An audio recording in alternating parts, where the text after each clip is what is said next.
Hello and welcome back to my channel. Now, I was talking to a friend of mine recently about some books we've been reading, and he said something very interesting to me. He said that this book, Charlotte Bronte's Villette, was the most disturbing book he had ever read.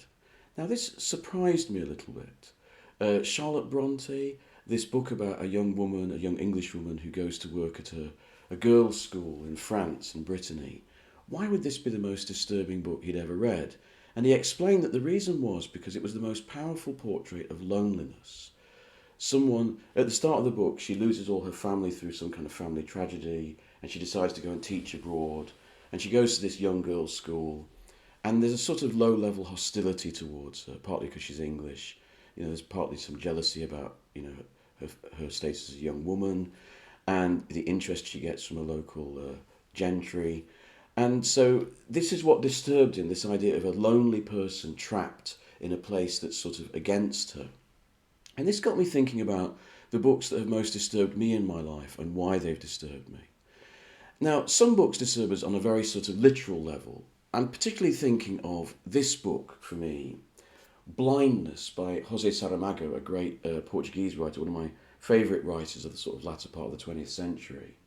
I was reading this book on the tube, and it starts off, this guy, this sort of everyman guy, he's in his 30s, he goes home and he starts to go blind, and he's crashing against the walls of his apartment, he knocks over a vase of flowers, he cuts himself on the vase of flowers, and it's all written in this very sort of neutral, very clean, almost bemused prose that really adds to this growing sense of terror, but without underlining it dramatically or melodramatically, but very coldly and clinically, which adds to the effect. And I've always had a fear of going blind and things going wrong with my eyes. And it really got to me. I was reading it on the train and I was like, oh my God, this is horrible. It actually made me feel nauseous. I had to put the book down. The rest of the book is a brilliantly written tale of a pandemic of blindness hitting this country, and the country just falls into chaos and ruin. It's very brutally described, it's very grim, but all with this very sort of clean, bemused, slightly sardonic prose that Saramago specialises in. And there's one little detail about the blindness that really got to me. We're used to the idea of blindness going into darkness, just blackness, right? But in this particular epidemic of blindness, you go into white light. All you can see is white light. You are literally blinded by light. And that detail, I think made it more piquant, more disturbing to me. I don't know why, I can't really explain it, but it's that little detail that really made it come forward to me more powerfully. Now, going back to when I was younger, I remember at university there were 3 books that I read that really got to me. The first, and perhaps the most obvious, and I think still the most disturbing book ever written, is Franz Kafka's The Trial.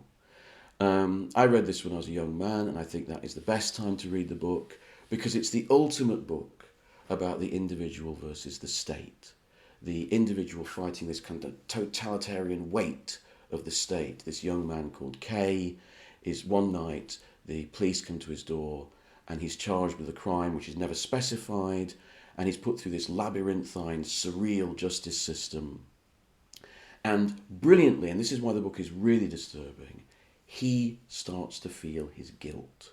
Even though he doesn't really know what crime he's committed, he starts to feel guilty.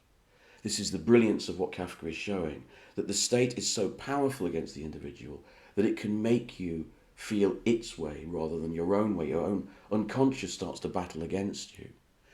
And Kafka worked in insurance, he was a lawyer, and he writes in this very sort of pernickety, legalese type writing, even in translation. And so you feel a sort of suffocation in his prose. You feel you can never climb out of its sort of, that sort of, the way that lawyers write in that macabre, complex way. That's how he writes in his prose. And it adds to the sense of suffocation and claustrophobia, of society hemming you in.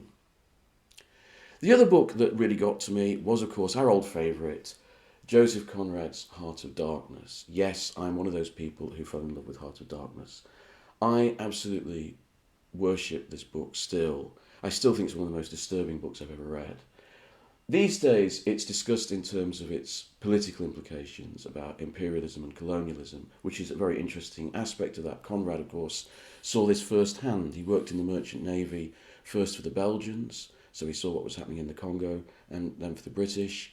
English was actually his third language after Polish and French, but though he decided to write in English. And it's also said that he was a gun runner at one point in his younger career, so he saw imperialism in action, as it were. But actually, what really I liked about it when I read it as a young man was I liked the sort of more interior element of it, of a man coming face to face with those interior elements beneath his civilized self. So it starts out with Marlowe, this sailor. He's sitting on a boat looking across the Thames, this great, avenue into the world of, the waters of the world. And he's sort of a man, in his prime, possessed of all his capabilities. But this same watercourse is going to lead to another watercourse. They're all linked, which will take him down into the depths of the human being. To Kurtz, this man who's never properly identified by Conrad, because as he moves through the book, he moves from literal realism to a more modernist kind of prose, which I think adds to the effect. Kurtz is supposed to be this company man who's gone crazy in the jungle and has set up his own kingdom. But actually that's never really fully put into prose by Conrad. Kurtz is very sort of nebulous and amorphous. We don't really know who he is, and that adds to the horror of him. The sense of this is really a kind of metaphor, an interior discovery inside the self. And I found that really disturbing when I was a student. Now, the third book I really remember disturbing when I was a student, this is a bit of an odd choice. It was John Banville's The Book of Evidence. John Banville is an Irish writer. I've spoken about him before on this channel. Absolutely beautiful prose writer. This book won the Booker Prize, I think, the year before I went to university. So it was a brand new book, and I read it, and it sort of had a unique effect on me. It's about a guy, and for reasons that he doesn't know himself, he sees this painting, an old Dutch master, in a friend's house, and he thinks, I've got to have it. I've got to take that painting. And in doing so, he murders a chambermaid who comes in at that moment. He just kills her, so he gets hold of the painting. And the rest of the book is the slow degradation of a human soul as he tries to come to terms with what he's done and why he's done it, and he never quite works it out. All he feels is the shame. That's the last line of the book. And I don't know why this book really had an effect on me, rather like Villette had an effect on my friend. I think that what disturbed me about this book was the idea of a spontaneous action, which I think we all have in our lives. We have a lot of our actions are not as predetermined and in our control as we like to think, right?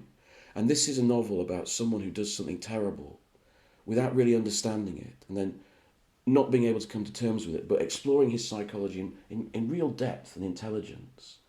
And I've always been disturbed by that idea. I remember reading a story once in the news about this family, this middle-class family, I think living in Brighton or somewhere like that.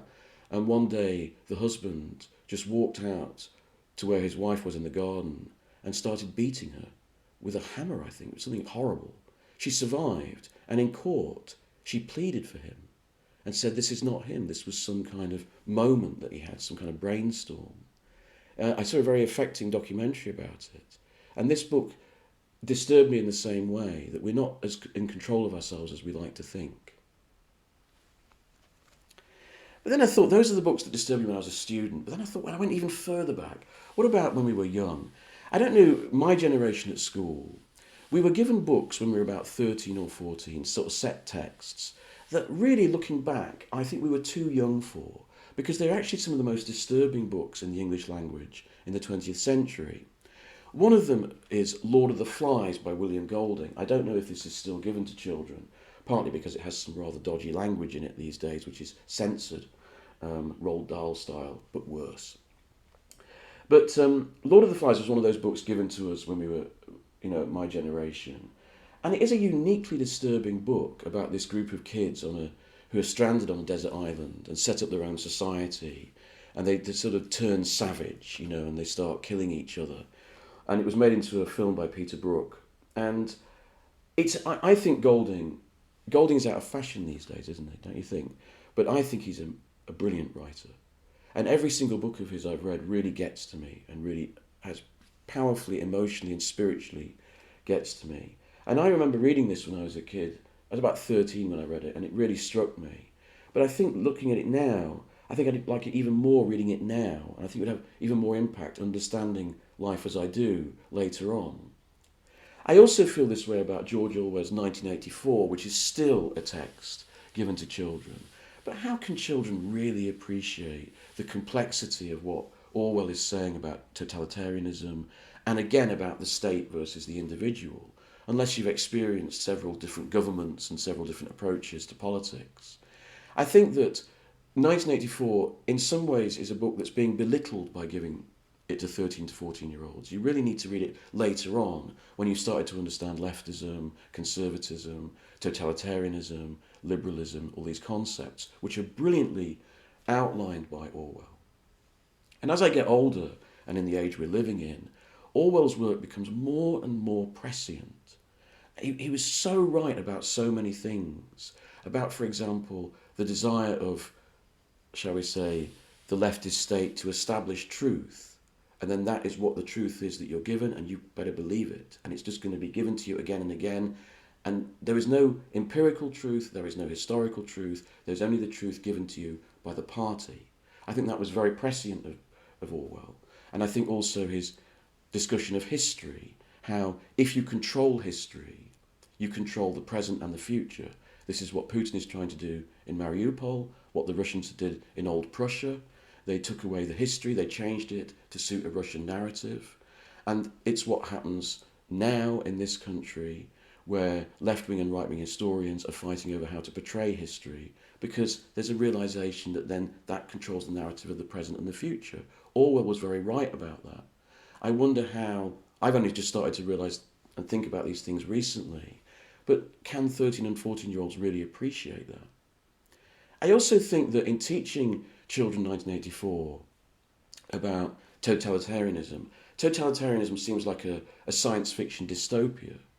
But Orwell was working with two realities. First of all, the reality of what was happening in Stalin's Russia. And secondly, and this is not very often commented upon, he was also talking about Britain in the war. All the imagery and the background, the production design, if you like, of 1984 is Britain. It's not Russia, it's not Nazi Germany, it's Britain. It's, Britain needs you. These kind of propaganda posters and propaganda documentaries are playing at the cinema, and propaganda against the Germans and the Japanese, and the sort of the crappiness of everything and how the state is barely, holding together. That's all based on 1940s Britain during the war. Orwell, who was a lifelong socialist, and I believe was a socialist until his death, some leftists have turned against Orwell and think because of his criticism of leftists that he turned against leftism. I don't think he did. I think he was a lifelong socialist, but he saw the problems in the left in the 1930s, and he wrote about these in The Lion and the Unicorn, and how they became problematic during the war effort against the Nazis, and how they are even more problematic today. But so what he was doing was he was criticising Stalinism, but he was also criticising, the British propaganda effort and the rhetoric, the Churchillian rhetoric of the war. And that's not very often spoken about. So it's a very complex novel, 1984, and it disturbs me more now than it did when I was 13, if you see what I mean. Both authors, Golding and Orwell, two of the greatest English writers of the 20th century, have written other books that have disturbed me. Golding, I think of this book, The Spire. I don't know what it is about this particular Golding novel, but it really gets to me. And it's set in medieval times, and it's about this dean of this cathedral. He's determined to build the greatest spire, even though all the masons are telling him, you can't do it, the foundations are not strong enough. But he goes ahead with it in this kind of mad zeal, while at the same time he's torn with doubts about his own faith because he's falling in love with this other man's woman. So, and somehow Golding contrives to make this into a very powerful emotional and spiritual drama that really got to me when I read it in ways that I can't really articulate, which is why I think it means it's a good piece of work.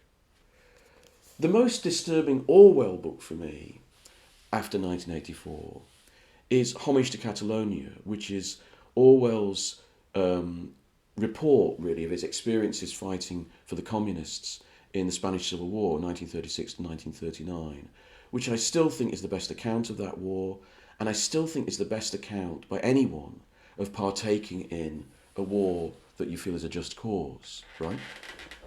And what I came away from that book, I didn't come away with any sort of leftist rhetoric or communist propaganda. Far from it. Orwell gets to the truth of just fighting in an attritional war.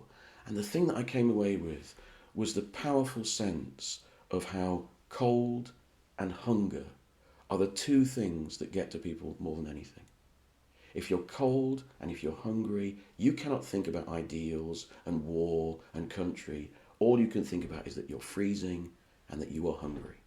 And that really had a powerful effect on me when I read it. We're used to talking about disturbing books from the horror genre or from the weird tales genre.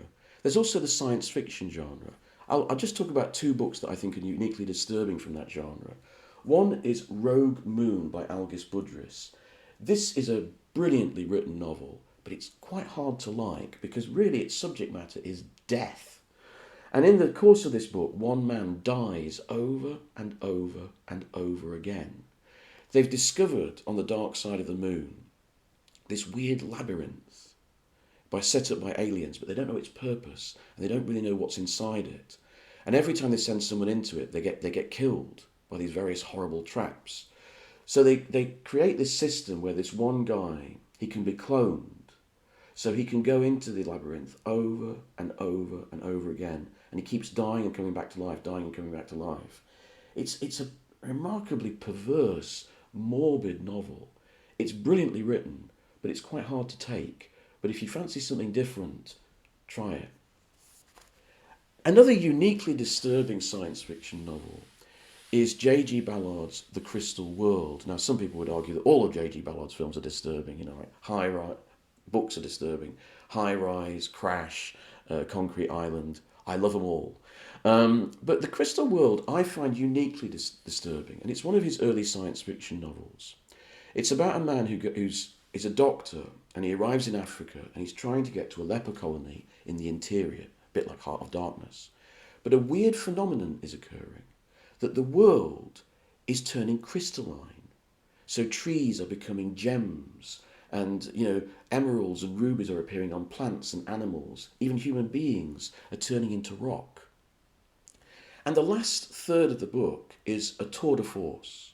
It is extraordinary as this doctor is racing through the jungle to get back to safety, and he's slowly turning into a crystalline form, and everything around him is turning into purple gems and shining diamonds, and it's strangely beautiful, eerily beautifully written, but also terrifying at the same time.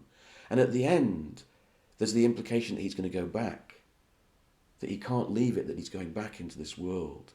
I remember the book really left a strange impression on me that I've never quite got over. But I'd like to end this video by recommending a disturbing non-fiction book. This is a story that's haunted me for years, ever since I saw a documentary about it on BBC Two, The Strange Last Voyage of Donald Crowhurst. Now, Donald Crowhurst is a bit of a hero or anti-hero of mine. I'll try and tell you his story briefly if I can. He was, in the 1960s, he was a basic middle-class businessman, and his business was failing. He was also a weekend sailor. He went off the coast of, Hampshire, whatever, every so often.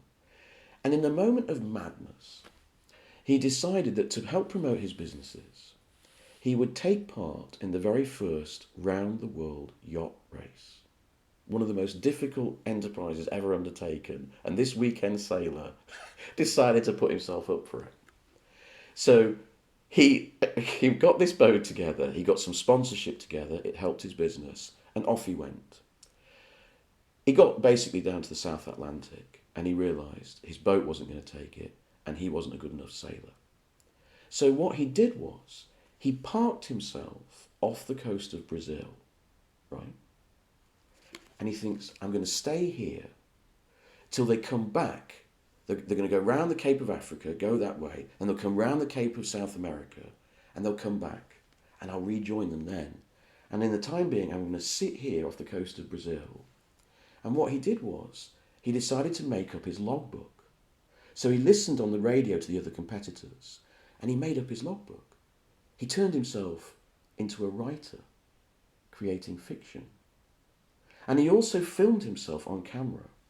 And there's a wonderful documentary which I highly recommend to everybody. It's called Deep Water, and this is about the story of Donald Crowhurst.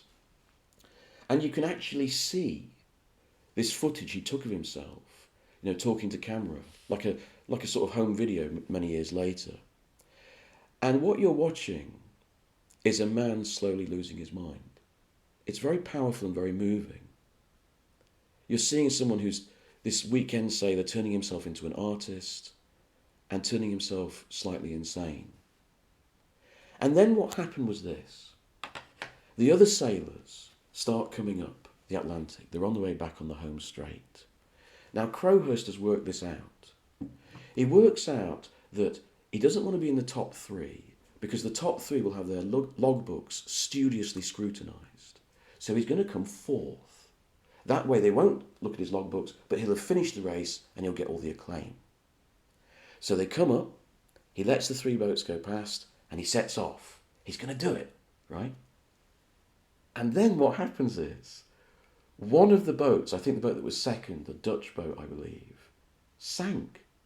The poor sods had gone all the way around the world and they sank just before they got to Britain. And suddenly Crowhurst realises, oh my God, I'm third. My logbooks are going to get scrutinised. He was never seen again. His boat was found drifting, his body wasn't on board, and it's believed that he committed suicide. It's an extraordinary, very moving story. In fact, the documentary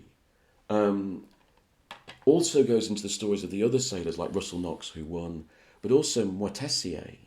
He was a French competitor, and he was doing very well in the race, and he came up beyond the Cape of South America, and then he sort of stopped, and he went back again, round the Cape of Africa, and again was never seen again, and no one knows why. And there's a very beautiful witness statement from his wife saying, I understand why he did it. It's very moving, as moving as the Donald Crowhurst story. It's a uniquely disturbing but also beautiful and moving story, and I strongly recommend both the novel and the documentary. Please let me know below the books that have most disturbed you and why. I'm really interested to hear. And if you like my content, please like and subscribe. Thanks very much.